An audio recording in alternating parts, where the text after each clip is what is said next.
Penguin Random House Australia Audio proudly presents The Catch, written and narrated by Anna Clark. All rights reserved.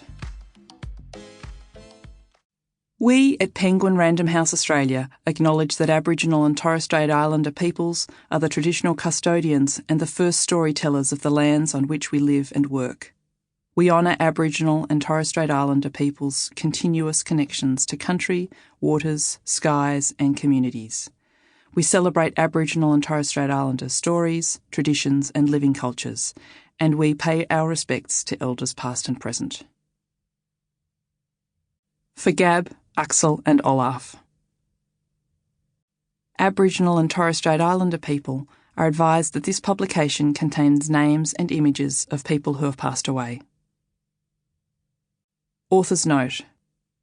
This book was written on the lands of the Gadigal people of the Eora Nation and the Diriganj people of the Yuin Nation, who I would like to acknowledge as the traditional custodians and storytellers of their country.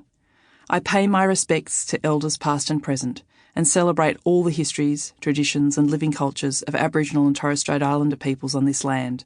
They are Australia's first fishers, and their stories and practices have shaped Australian fishing history, as well as offering important, generous guidance on sustainability. I use the terms Indigenous and Aboriginal to refer to Australia's first peoples, but not interchangeably. Taking a cue from the Australian Institute of Aboriginal and Torres Strait Islander Studies, IATSIS, I use Aboriginal to describe first peoples across mainland Australia, Torres Strait Islander to describe the unique peoples and cultures of that region, and Indigenous when describing them both, as in Australia's Indigenous peoples. However, it's also important to note that some Aboriginal people prefer to use the term Indigenous to describe themselves, while in many communities the use of more localised references such as Kuri, Murri, Noongar or Palawa is preferred, or more specific country or clan names such as Darug, Wurundjeri or Yolngu. Just as there is huge diversity in the culture, country and language of Australia's first peoples, including fishing practices and stories, there is also diversity in forms of self-identity and expression. Where possible, I've used Indigenous place and country names.